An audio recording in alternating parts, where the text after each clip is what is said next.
नमस्कार। आज की कक्षा में एक बार फिर से आपका बहुत बहुत स्वागत है। पिछली कक्षा में जिस तरह से हमने धन योग को कवर किया था, आज हम इससे थोड़ा आगे चलेंगे। हम देखेंगे कि जब कुंडली में किसी भी प्लेनेट के बारे में हम चर्चा करते हैं ना, चंद्रमा अष्टम में है तो क्या रिजल्ट देगा या सूर्य नौवें में है तो क्या रिजल्ट देगा, इसमें एक चीज जो हम इग्नोर कर जाते हैं कि ये प्लेनेट किस राशि के थ्रू निकल रहे हैं।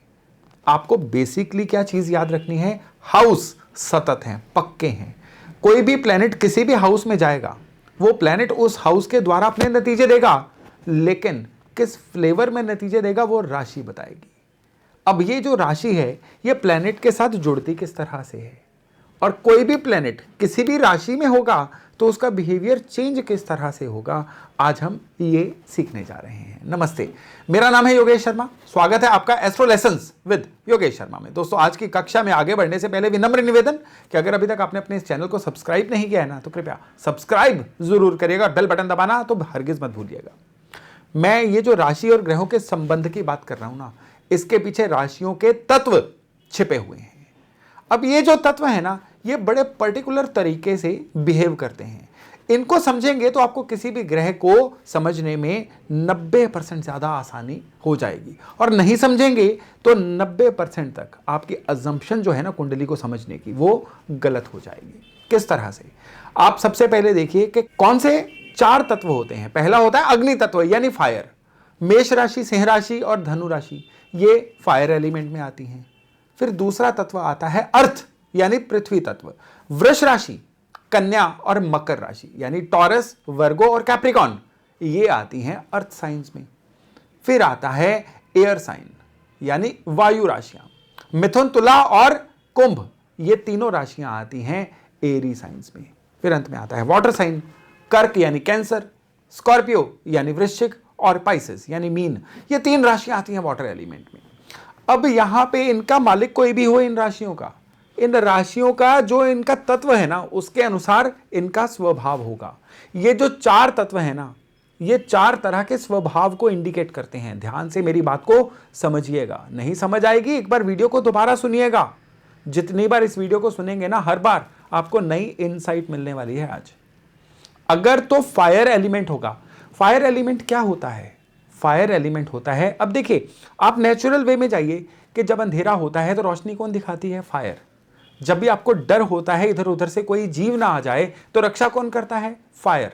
जब आपको कुछ नहीं सूझ रहा होता तो रास्ता कौन दिखाता है? फायर। यही सारे एलिमेंट होते हैं फायर में।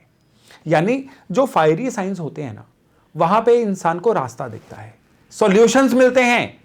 वहां पे जो इंसान है वो किसी भी समस्या से निकल सकता है। किसी भी इंसान को किसी समस्या से निकालने के लिए फायरी साइन चाहिए। फायर का रोल केवल यहीं तक नहीं है। अब कोई भी गाड़ी है, गाड़ी में जो स्टार्टिंग स्पार्क होता है वो भी फायर होती है ना, तो जीवन में किसी भी चीज को शुरू करने के लिए भी फायर चाहिए। अब 3 राशियां हैं, तीनों के फायर के हिसाब से जो वर्किंग है ना वो अलग अलग है। जो सबसे पहले नंबर की राशि है एरिस यानी मेष, ये इग्निशन स्पार्क है।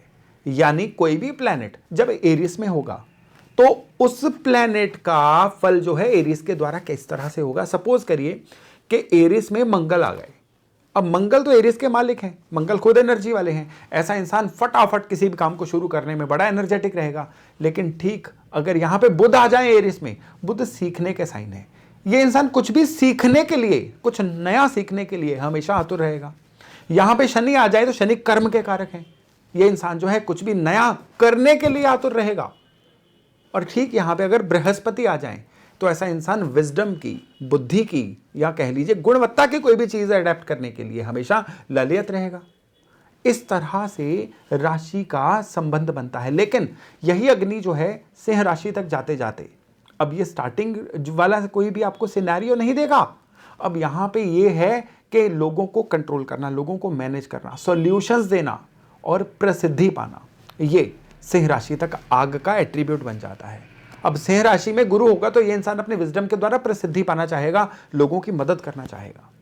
यहां पे अगर मंगल होगा तो ये इंसान जो है ये जनता की आवाज उठा के, या आप कह लीजिए कि किसी ना किसी ऐसे तरीके से जो मंगल का तरीका हो, एनर्जी वाला, करेज वाला, यानी हॉर्न लॉक करके या सामने आके भिड़ के चीजों को सही करके प्रसिद्धि पाने वाला, उस तरह से रहेगा।